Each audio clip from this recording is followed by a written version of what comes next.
మే 1 లోపల బడ్జెట్ పెట్టేది ఉంటుంది ఫిబ్రవరి మార్చిలో బడ్జెట్లో పెట్టాలి. ఆటోదైనా గిగ్ వర్కర్స్దైనా ఇద్దరి అంశం కూడా బడ్జెట్లో పెట్టాలి. లేకపోతే కౌన్సిల్లో మసునాచారి గారి నాయకత్వంలో, శాసనసభలో కేసీఆర్ గారి నాయకత్వంలో అందరం కలిసి కొట్లాడతాం మీకోసం. అట్లాగే బడ్జెట్లో పెట్టడమే కాదు, మే 1 కార్మిక దినోత్సవం వరకు ఖచ్చితంగా అమలు కూడా జరగాలి, మీకు న్యాయం జరగాలి, దానికి తగ్గ విధంగా కార్యాచరణ రూపొందించాలి. నేను మీతో కోరేది ఏంటంటే ఈ రెండే తీసుకుందాం. ఎక్కదొక్క తీసుకుంటే కూడా ఇమ్మీడియట్గా పని కాదు. ఆటో డ్రైవర్లకు తీసుకుందాం, ఆటో సంక్షేమ బోర్డు, ఎందుకంటే వాళ్ళు 6-7 లక్షల మంది ఉన్నారు, వాళ్ళు ఒక 6-7 లక్షల మంది ఉన్నారు. అదేవిధంగా గిగ్ వర్కర్స్ కూడా వాళ్ళు 4-5 లక్షల మంది ఉన్నారు. ఈ రెండు అంశాలు మే 1 లోపల తీసుకుందాం.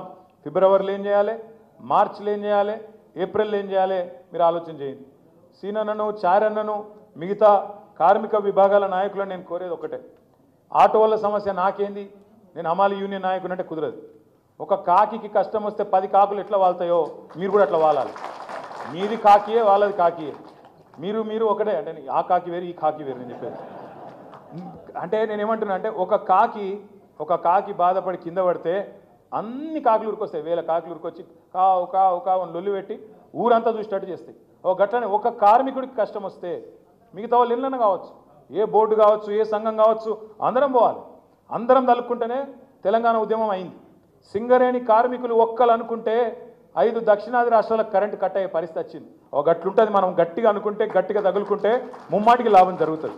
అందుకే మీతో ప్రార్థన, ఈ 2 సబ్జెక్టులు తీసుకుందాం, కార్మిక దినోత్సవం లోపల అమలు చేయాలని పెడదాం. మీరు జిల్లాల వారీగా తీసుకుంటా అంటే జిల్లాల వారీగా ప్రోగ్రాం తీసుకుందాం.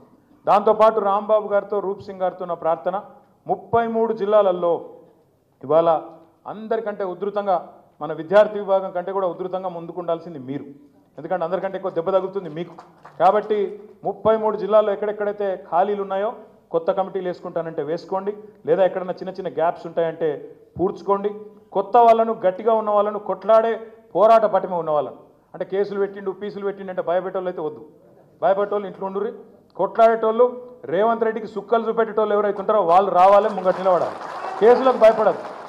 కేసులకు భయపడితే మనమేం నాయకులు నాకు అర్థం కాదు. ప్రపంచంలో ఏ మూల ఏ క్షణం ఏం జరుగుతుందో వేగంగా తెలుసుకోవడానికి తొలి వెలుగు వాట్సాప్ ఛానల్ని ఫాలో చేయండి.